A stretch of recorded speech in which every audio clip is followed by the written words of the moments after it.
You think you know it all. I've worked for 30 years, a fabulous career, the last 10 of it running marketing at Google. A couple of years ago, I gave it all up to start again and become an entrepreneur and have founded 2 businesses. But there are a whole load of harsh truths that I've had to face into to really figure out what happens next and how to navigate it. Proof that you never do know everything. So in this video, I asked ChatGPT to give me the really harsh truths that little Nishma, and by reality, older Nishma, could have done with hearing. Some of them are a bit tricky and uncomfortable, but every single one of them actually either gives me a sense of pride of how I've overcome them. I wish I'd had a video like this when I was younger, but also a reminder for the things that I'm still work in progress. That's okay. We're all still learning. I think it's helpful sometimes to look back at what would have been useful advice when I was younger, and actually not just how I overcame or dealt with some of those challenges. I'll give you an example. One of those harsh truths is no one is coming. I say that so regularly, but the reality is a younger version of me did wait. I think the way we were conditioned in a work environment, or maybe it's even an upbringing, if I worked hard enough, somebody would notice and somebody would pick me up and move me on. This idea that there was a savior out there. I can't remember the exact point where I realized that wasn't true, but I obviously did, because I freed myself from that. But it's a really interesting thought is how many people are locked into that idea that someone's going to come and save them. Someone's going to open that door, give them a promotion, change the direction of what they're doing. I think it kind of makes true, if you don't ask, you don't get. Couldn't be truer. I think I've learnt as I've got older to be really bold about asking for what I want. Give it a go. You never know what might happen. But also, I've got much better at asking for help. And I don't think little Nishma was as good at not just demanding what she needed or chancing her luck at asking for something, but also asking for help. So a harsh but fair truth. I think similar to that is another harsh truth shared here is the idea that good would protect you. You know, as if actually if you just keep turning up and doing a great job, that would see you through to wherever you needed to. Unfortunately, most of our careers and even to some degree business doesn't necessarily work on the basis of a meritocracy. That's why we now know that the importance of a personal brand and being visible is actually essential to navigating a career or growing a business. Being great or turning up, being consistent is just not enough. You need to tell your story, you need to share it. And I definitely didn't have that sense when I was younger. One of the other harsh truths here, which I actually think is a really deeply held belief, particularly in your younger years, but particularly for younger women, is that confidence isn't something you find. I can't remember how many times I must have said to myself, I'll do that when I feel more confident. Or as soon as I feel more confident, I'm going to give that a go. Whereas I now know confidence only comes from action. So I don't wait to be ready, because actually I now know readiness is a myth. And instead, I know that the only way I'm going to get confident at doing anything is taking those first steps of action. Knowing that those first steps are going to be really, really difficult. But I wish that we would stop telling people just to be confident and actually just told people to take action, particularly young women and young girls. We know biologically really suffer with some of those challenges around confidence. You're not going to find it. It's not hidden under a rock or in a bag or somewhere else. You create it. You create your confidence through action. One of the other harsh truths here is if you do this, you can end up equating it to your self-worth. So the reality is people are going to misread you. You can't control that. You do your best in managing your narrative, building a personal brand. What I didn't know then, but I do now, or I'm certainly a work in progress on this, is to understand that misunderstanding does not equate to your worth. It's so easy to tie up your personal worth and your self-worth to the reflections or the perceptions of others. You can't control them. You can do your best in what you convey and you push out, but reality is self-worth and belief is built by yourself. Literally, you have to create that. It's not created by the reaction, responses, or guidance from anyone else. Now, this harsh truth really hit a bit of a nerve because actually coming up to another birthday in my 50s, this is a tough one to hear. You know, that idea that, you're never going to feel ready. You really don't. But actually, did I waste decades where I didn't feel ready? Now, I'm not one to have regrets. I don't believe any of life should be full of regrets. It's just full of lessons. But I do think part of the reason why I created such an upheaval in my life when I turned 50 was an impetus to recognize that I didn't want to wait anymore. I didn't want to wait to ready. I wanted to go out and do things and explore things in a different way.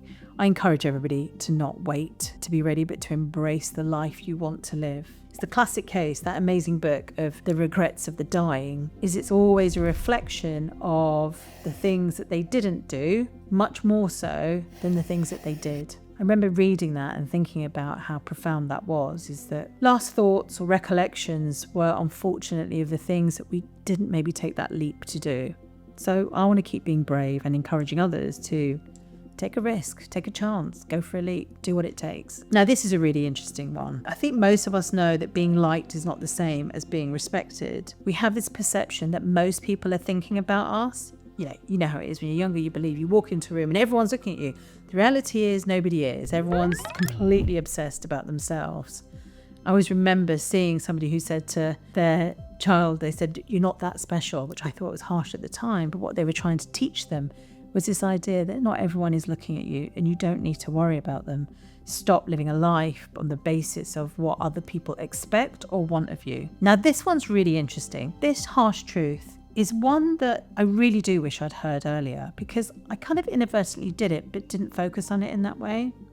And this is the myth that your career is basically your CV. Your career is not made up of simply the jobs that you may do in your life. Actually, your career is made up of the relationships you build, the reputation that you create, and your voice, the stories you tell, how you narrate it.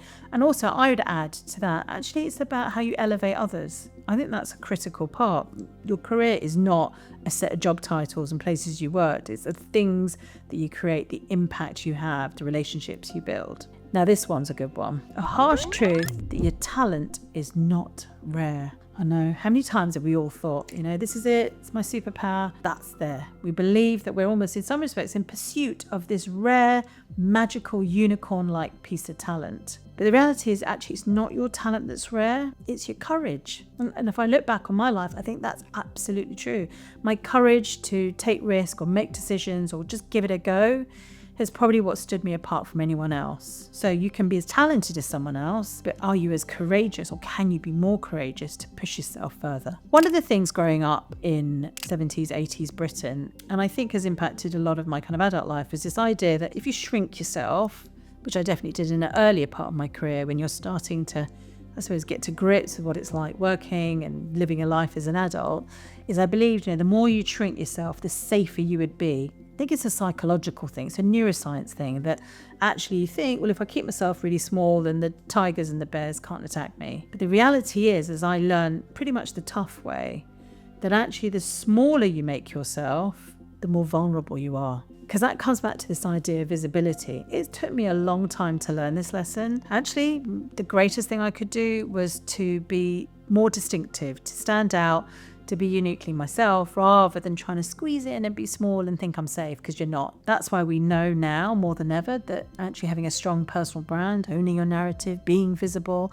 call it what you may, they're not just important insurance mechanisms to what may happen next.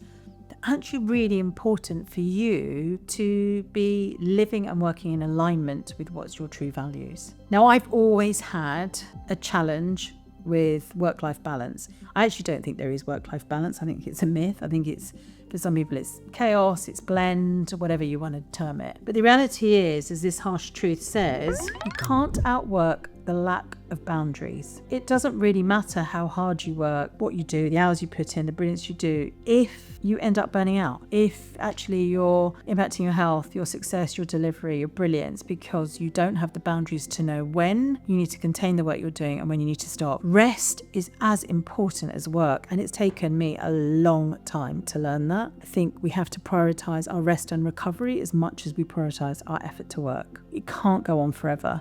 So if you're going to do the late nights, you're going to keep working hard, it'll catch up with you at some point. This is why systems, using AI, being focused, thinking of different ways of doing this are really important to maintain your health and your mental health and wellness, as well as your physical health and wellness, because your body does keep score. It'll give up on you at some point. Now, this is one that probably emotionally is the toughest and one that gives me the greatest pause for thought. is the harsh truth that the wrong relationships will drain you and actually have more impact on your whole life than ever before.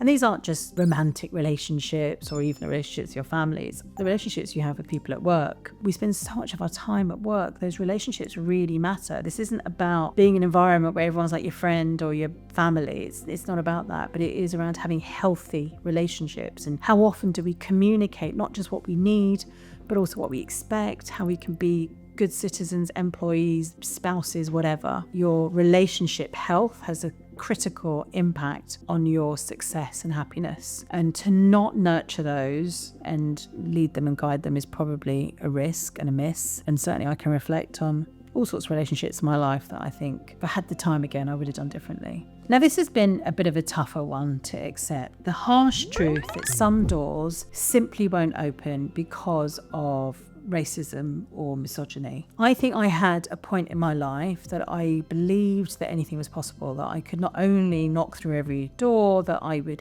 persuade people that would be different. It wasn't until I think probably latter parts of my career that I realized there are some people you're never going to change, or some environments that don't deserve the hard work and effort you're going to pour into it to try and make a change.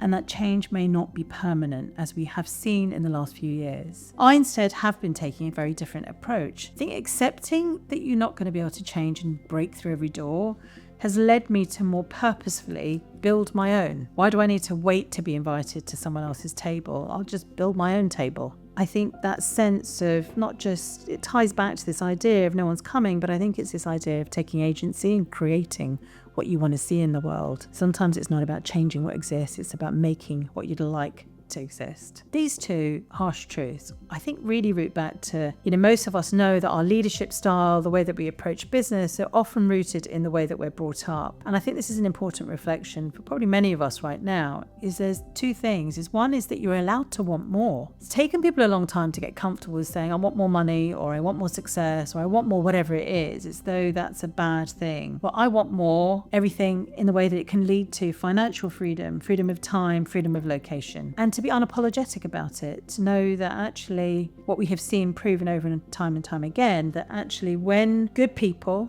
are able to create platforms or wealth or opportunity, they are more likely to share that with others. So why not be in pursuit of that? I've always had a strong belief that if you can make money from being bad, you can definitely make money from being good. And I would always choose to be good. And then this harsh truth, the idea that we're addicted to permission. If you think about it, right, since you're little, you're at school, you would wait to be given permission, you'd put your hand up, can I do this? You'd wait being invited or being allowed to do things, and get into corporate life, and then you wait again. You put in your proposal, or you put in a pitch, and you just have to wait for permission for someone to greenlight something to do. But you don't actually. You've got to be respectful of rules and boundaries in certain environments, but actually the worst thing to do is to wait for permission. Sometimes I'm a natural rule breaker. Sometimes I think you just got to go out and get it. It's a bit like the idea of no one's coming, but I think this is deeper than that. Permission will keep you stuck. It definitely has kept me stuck at times in my career. And I now know more than ever, I don't need permission. I just need the ambition to go and chase it.